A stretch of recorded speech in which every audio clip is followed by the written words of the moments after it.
तर शिवसेना आमदार यांनी वारीत सहभाग घेत आता एकनाथ शिंदेंच्या निरोगी आयुष्यासाठी माऊलीकडे मागणं जे आहे ते मागितलं। तसंच शिवसैनिकांच्या मनातील इच्छा पूर्ण व्हाव्यात असं मागणं अर्जुन खोतकरांनी माऊलींकडे मागितलेलं आहे। त्यासाठी काय मागितले, पक्षासाठी काय मागितले एकनाथ शिंदे? माननीय शिंदे साहेबांना उत्तम आरोग्य या ठिकाणी लाभो आणि त्यांच्या मनातल्या पूर्ण इच्छा पूर्ण हो। बरं, मनातल्या म्हणजे तुमच्या मनात, शिवसैनिकांच्या मनातल्या, तुमच्या मनात, तुमच्या मनात, तुमच्या अर्जुन खोतकरांच्या मनात, आमच्या मनात नाही, माझ्या मनात काही इच्छा नाही, माननीय शिंदे साहेबांच्या मनातली इच्छा पूर्ण व्हावी। तर उद्या संत ज्ञानेश्वर महाराजांची पालखी सातारा जिल्ह्यामध्ये प्रवेश करणार आहे। उद्या दत्त घाटावरती पादुकांना स्नान घातलं जाणार आहे।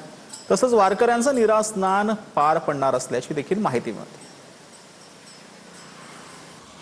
संतश्रेष्ठ ज्ञानेश्वर महाराजांची पालखी उद्या सातारा जिल्ह्यामध्ये प्रवेश करते। मात्र ज्ञानेश्वर महाराजांच्या पालखी सोहळ्यातला अत्यंत भावनिक, वारकऱ्यांना उत्साह देणारा आणि वारकरी दरवर्षी वारी सोहळ्यामध्ये या क्षणाच्या आतुरतेने वाट पाहतो तो म्हणजे माऊलींच्या पादुकांचं निरासनान। अनेक वर्षांच्या परंपरेचं महत्त्व जे आहे ते माऊलींच्या पादुकांच्या निरासनाला आहे आणि आपण पाहतोय की नीरा नदीवरच्या दत्त घाटावरती उद्या माऊलींच्या पादुकांना निरासनान जे आहे ते घातलं जातं। संतश्रेष्ठ ज्ञानेश्वर महाराजांच्या पालखी सोहळ्यामधला अत्यंत भावनिक, वारकऱ्यांना उत्साह देणारा आणि चैतन्याची अनुभूती देणारा निरासनानाचा कार्यक्रम जो आहे तो उद्या दत्त घाटावरती पार पडतोय। Camera person Sushant Raut, Pradeep Kapse, TV9 Marathi, Nira, Pune. तर बीडच्या आष्टीमध्ये संत वामन भाऊ महाराज यांच्या पालखी सोहळ्याला 2.5 लाख रुपयांची बैलजोडी खरेदी करण्यात आली। कहेगाव वडगाव येथील शेतकरी आत्माराम बाबासाहेब नागरगोंजे मुकादम यांना पालखीचा मान मिळाला आहे।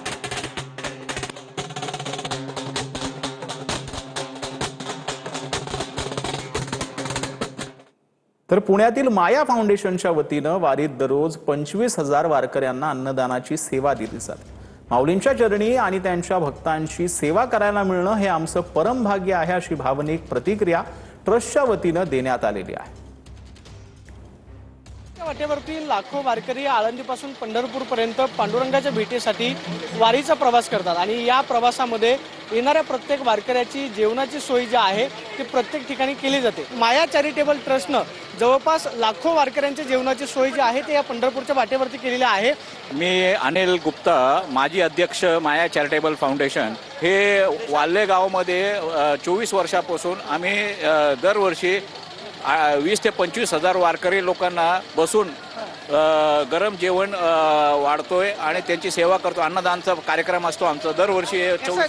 काय वातावरण असतं? सकाळपासून इथं वारकरी येतात, थकलेले असतात। हे इकडं एवढं उत्साहाचं वातावरण असतो। साधारण 200 कार्यकर्ता जे लोक आहे स्व इच्छेने आपोआप आपल्या उत्साहपूर्वक येऊन इकडं वारकरी लोकांची सेवा करण्यासाठी येत असतात। वारीमध्ये सेवा करताय? हा, सेवा इथं वाढायसाठी आलो मी। काय वातावरण असतं वारीतलं?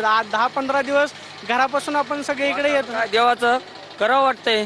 Camera person Sushant Raut, Pradeep Kapse, TV9 Marathi.